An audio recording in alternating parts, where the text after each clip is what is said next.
Hello, this is Veterans News, a production of the United Veterans Organization of Nassau County. My name is Ed Allman. I'd like to thank Altice USA for providing the training for our crew and for the use of their studio facilities here in Hauppauge. The show is broadcast on public access channels at a time we hope is convenient for you. You can also catch Veterans News on YouTube. Just go to Veterans News UVO. I'd like to say hello to our viewers in both Nassau and Suffolk County because Veterans News is now shown in Nassau and Suffolk County. I'd like to thank Sabrina Lacey, our commander of the Suffolk County VFW, and she's a new co-host on Veterans News. Welcome, Sabrina. Thank you. I'd like to thank our crew on camera 2. He was on camera 1 before, but he moved to camera 2, Jim Hessler. And on camera 3, Loretta DeBrino.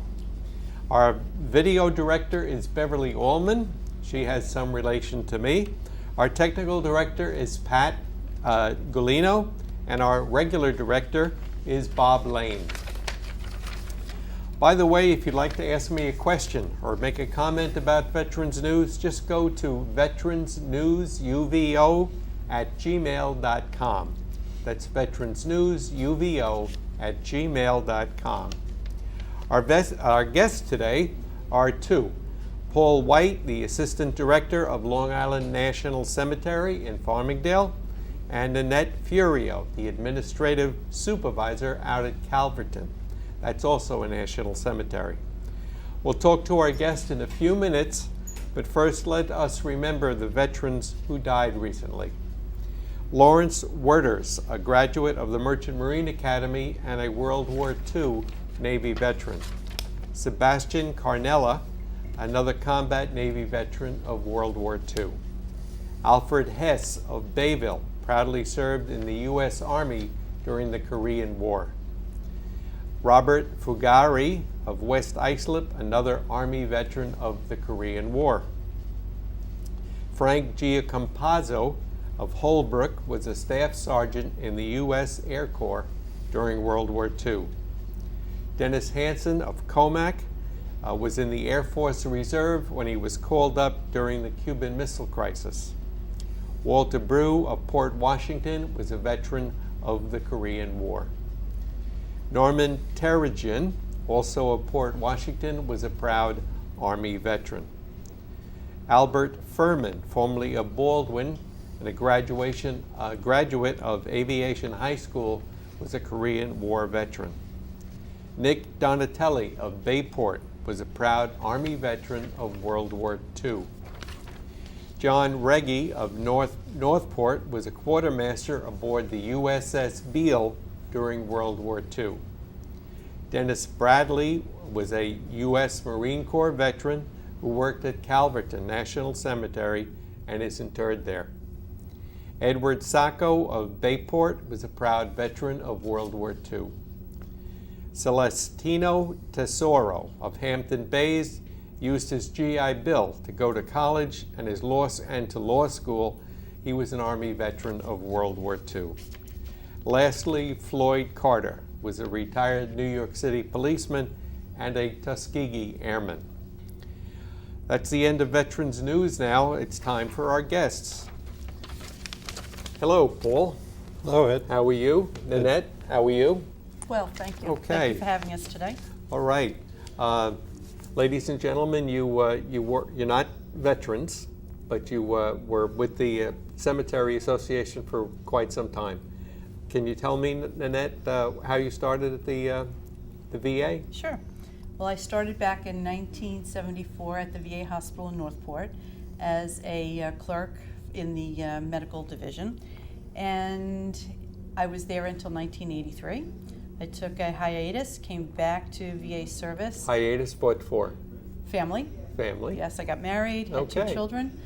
And in 1995, I interviewed for a position at Calverton National Cemetery. I was there as a temporary employee, and I was converted to full-time. And after 10 years, I was made supervisor. Very good. How about you, Paul? I started in 1988 at Long Island National as a temporary caretaker. About 6 months later, I went out to Calverton, became permanent caretaker, then became an equipment operator, then went back to Long Island National in 2006, became the foreman, and beginning of April of this year, I became the assistant director.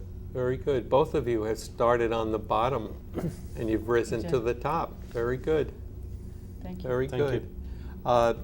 Tell me about your cemeteries. I know you both have different cemeteries. You're both cemeteries from Long Island. One is out east and one is more or less in the center in between the counties. What's it like? Why don't we start with You know Link what? first? Start with this. Link. Right. Start with this. What is your day like? What kind of work do you do? As the assistant director, I oversee the operations of the entire cemetery, along with the director. I oversee a staff of 24 actually, because I don't oversee the director. We're responsible for excavating the grave sites, interring, everything, closing the grave sites, marking the graves, verifying that the contractors are doing what they're supposed to be doing. We also take care of Cypress Hills National Cemetery, which is in Brooklyn. There's no staff there, but if something needs to be done, we have to send staff in there. Currently, we have a lot of projects going on at Long Island National. As you know, the fence project and the columbarium project, which will allow us to service more veterans in the area with cremated remains. We're also opening a urban initiative in St. Albans, Queens, which is a columbarium-only site. That should be open within the next 2-3 years. Columbarium is opening in 2 or 3 years? In St. Albans. Right. We have one that'll be built by next year, an additional one at Long Island National also. So we'll be able to help service the 5 boroughs with the cremations in St. Albans and the Long Island population. If you're a veteran and you pass away in New York City, the only places you can be buried are out here on Long Island? As far as national cemeteries, yes. Right. They could be buried in any national cemetery across the country, but the 2 closest would be either Long Island National or Calverton National. Okay. All right. What are some of the requirements for them to be able to be put into the cemetery? It would be honorably discharged veterans, their spouses or dependents. There's a whole criteria that goes with the eligibility. It would probably take up more than this show. So, but basically, what they need is their DD 214. Correct. That's the most tool. important paper that they could hold is that DD 214. It expedites the process. If they don't have it, there's ways of getting it. The cemetery can research it and get it. But if they have it and the next of kin has it readily available, it speeds up the process. Okay. The DD 214 is the discharge papers from the veteran who served and they either retired or they completed a mission and they got out of the military. Is that Yes, correct? so it served active duty for more than 24 months. Yes. Right. The DD 214 is only for Korean War veterans and later, not That is Correct. correct. not for World War II veterans. That is correct. They don't have a DD No, 214. no. They have a different discharge, mostly referred to as a WD-AGO 5355. They do. Yes. I never knew what the code was. All right. Basically, I mean, we're going to say this, I think, several times during the show, is that if you have a veteran who's passed away, you really have to speak to your administrator of the funeral home That is correct. to get approval to be buried in Calverton or Long Island National. Well, when a death occurs, then the family, the next of kin, should contact a licensed funeral director here in New York. And the funeral director will call the National Cemetery Administration's National Call Center and provide all of the information as well as a copy of the discharge to the National Call Center. That's the National Call Center is what the funeral parlor calls That is correct. if you don't have a discharge or a DD-214? Either or, if you have it or even if you don't have it. If the family does not have a copy of the DD-214, then it's important for them to provide the funeral director with as much information as they can about the veteran service. Okay. If you don't have a DD-214 or a discharge, you might have to wait a while That is true. before you can bury the... It could take up to 48 business hours to determine eligibility. All right, and the 48 hours you told me don't include weekends? That is correct, business So hours. it could take 4 days. All right, because I've heard of people that had a veteran and they had to keep him in cold storage for an extra day or two before they could prove. Yes. Okay. All right. Any other questions? We have lots of questions. Yes, lots of questions. I would like to, we were talking about the Long Island National Cemetery, how there are some honorable people that are there. Can you tell us a little bit about some of the historical people that may be buried at the, Well, at Long Island National, we have 22 Medal of Honor recipients. And then at Cypress Hills, we also have 22 Medal of Honor recipients.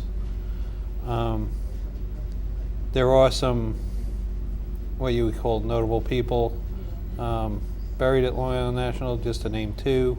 I know Bob Shepard, who was the voice of the Yankees, yes, and the co-creator of Captain America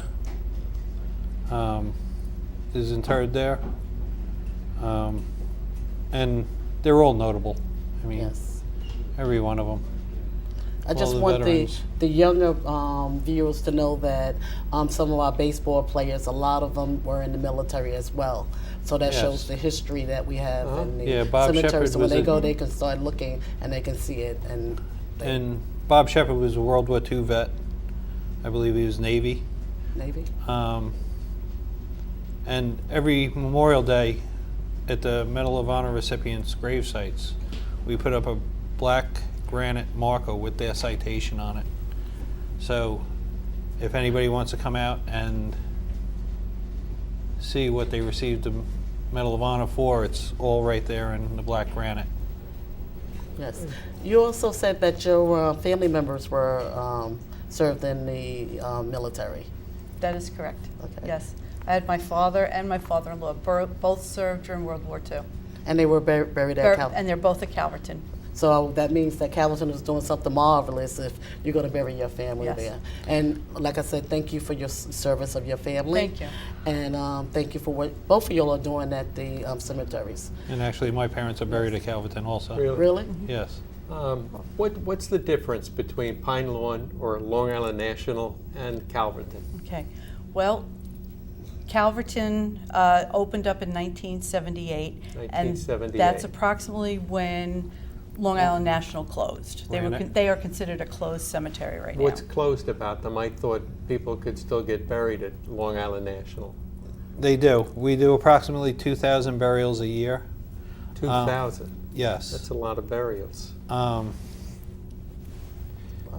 The word close is kind of misleading. We are closed to new burials, new casketed burials, unless it's a case-by-case basis.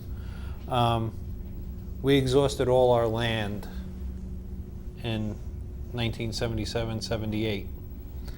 So the interments that we're doing now is parents of children that were buried there, spouses, veterans.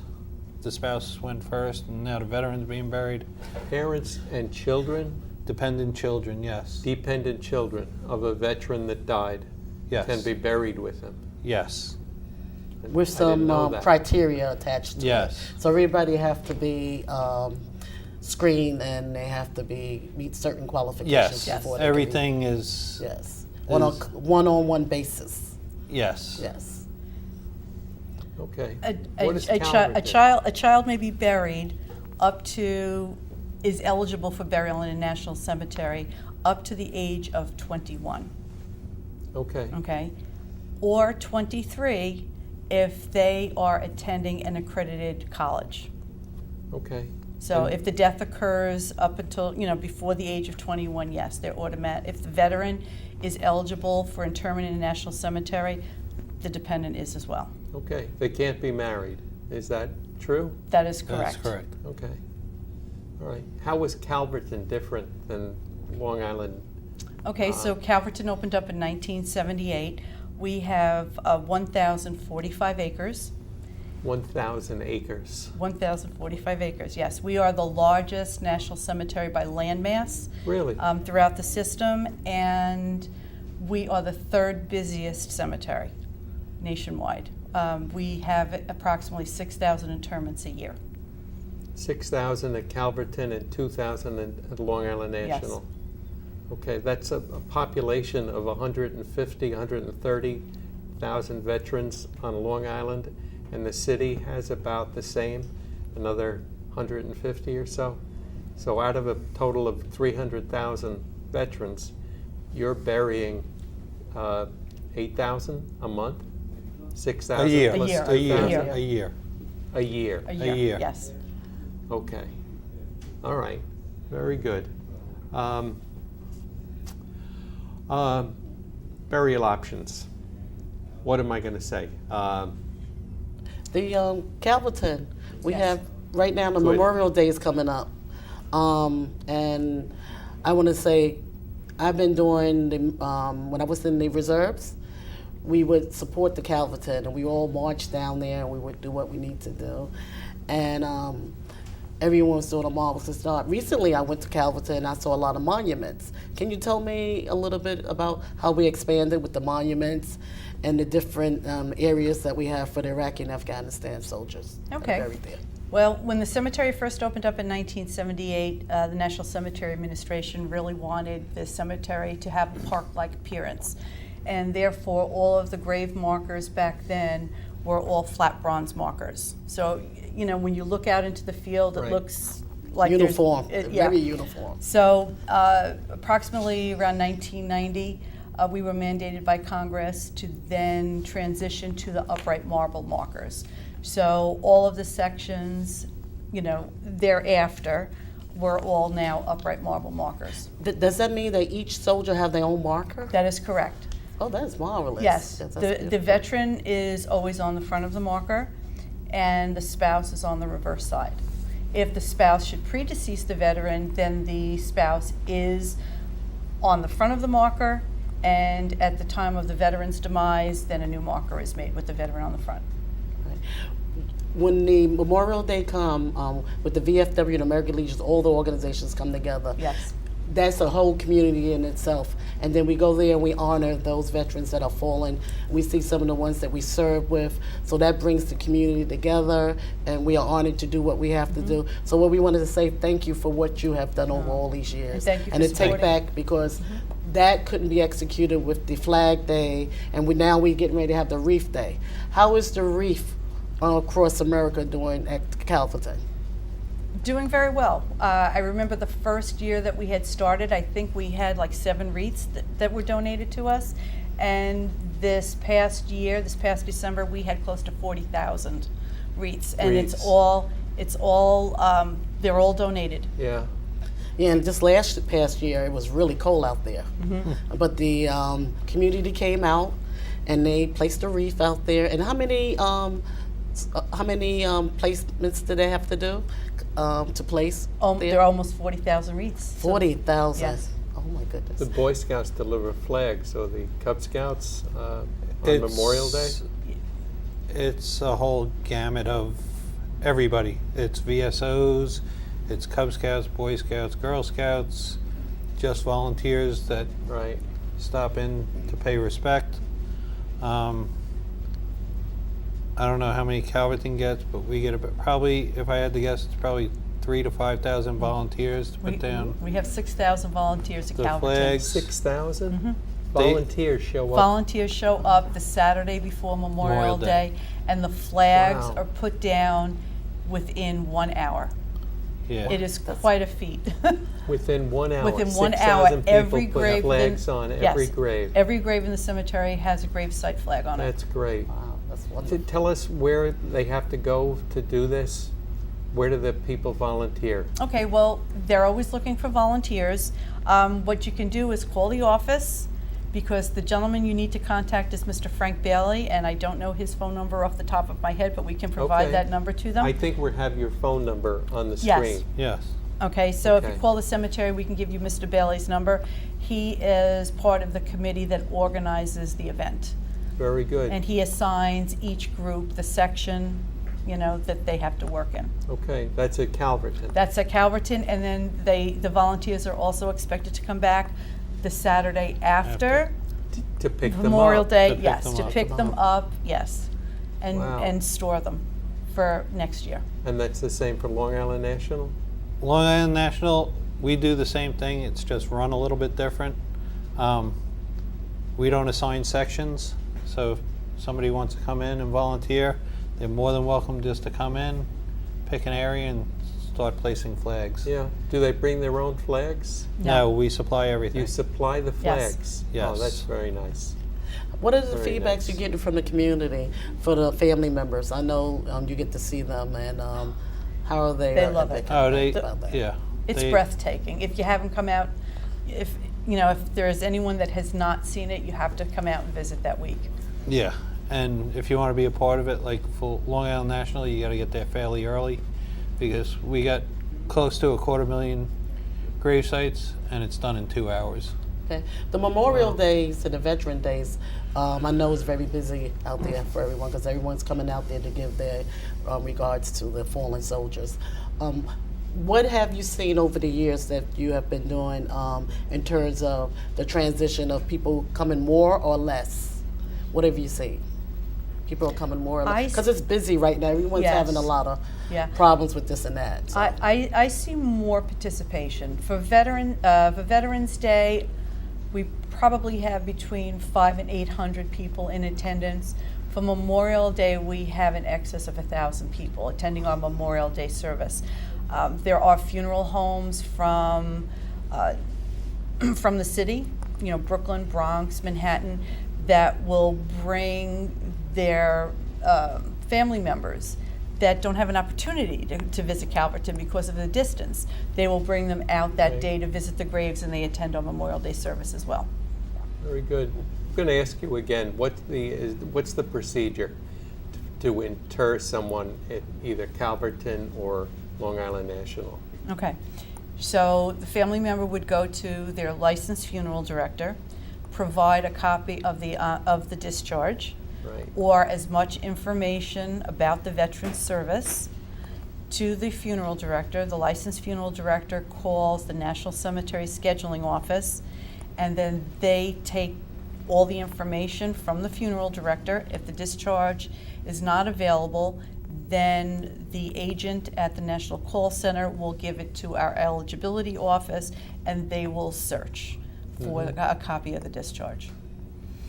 Once eligibility is established and the burial is scheduled, they electronically forward the record to us. What is the burial like? What happens once a body is delivered to the cemetery? Do you have military people there or anything like that? Yes, the military, they are mandated by the Department of Defense to provide military honors. Really? Yes.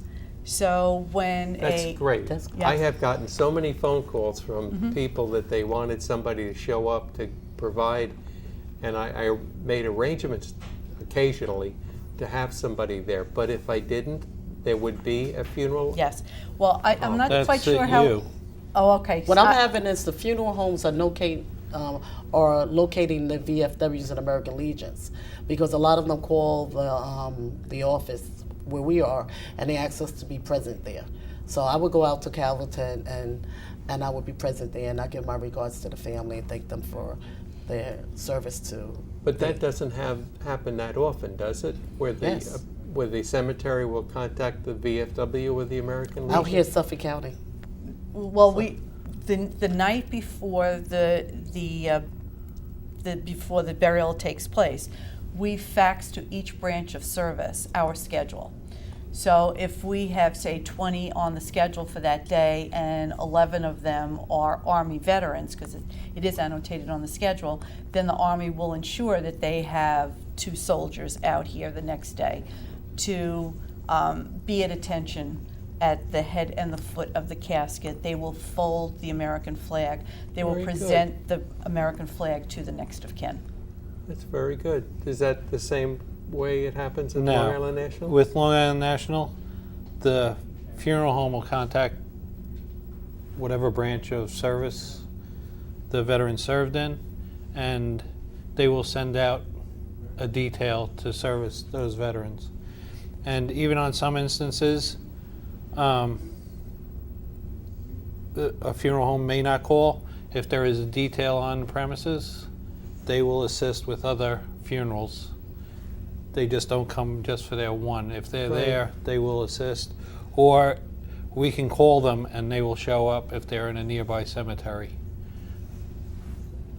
It's very good. It's very good. I didn't know that happened. And it is important, Yeah. Paul had mentioned that the funeral director calls the branch of service. They all should call the branch of service, their respective branch Right. of service to arrange the military honors. If there's a special burial where they have, as Sonia said, where a local VFW or American Legion is going to do the service, they're allowed to? Yes. Yes. And just to piggyback off of that, all our services are held at committal shelters. They're not gravesite services. They go Okay. to shelters. When the procession comes in, the Right. cemetery rep will greet them. They'll go to a shelter, have their service, and the family will depart from there. And the cemetery staff will take So the the remains family and inter. doesn't see the actual internment That is Correct. correct. unless they want to? They Or may request They it. may request They it. may request it. Yes. The burial will be quite some distance from Yes. the location And, where they and have that's, the and service. that's due to safety reasons. Safety reasons. Okay. So for Memorial Day for this year, if there was some viewer out there who wanted to volunteer or organization that wanted to put on their calendar and be present, what are the days for the Calverton? Memorial Calverton Day. National Cemetery's Memorial Day service will be on May 28th at 1 o'clock in the assembly area. So, And go ahead. Long Island National is the 27th at 1:30. Okay. And flag placement for both of us is the 26th. Does the crew have any questions? Any questions for How the? many veterans are buried per day at Calverton? Well, we have 6,000 a year. It's approximately 100 a week. 100 a week. A week. Is that correct? Did I do the math right? 100 Close a to week it. would Yeah, be, sort of 100 Yeah. a week. okay. Yeah, that's All right. pretty good. Yeah. So what the word we have to tell everyone right now is get your DD-214 or get your discharge paper ahead of time. Yes. If you want, you can bring it to your local funeral director? parlor, and so they can have it on file. And then if you die, they have everything They that already they have need. it there. Yes. Or So let the- your family members know where it is. Or let them know So- where it is. So what we should take from here is the thing is we should have this conversation with our spouses and with our families and let them know about the DD-214 and the Yes. requirements, and they can go from there. Okay, and you All get right. your DD-214 by contacting the Nassau County Veteran Service Agency or the Suffolk County Veteran Service Agency. And their addresses are in the book, and Yes. we've had them on the show, so please give us a call if you don't know what I'm talking about. Yes. Okay? Anything else? You have seconds to go. No, if anyone has any other questions about your eligibility Good. in a national cemetery, in a VA national cemetery, go to our website at www.cem.va.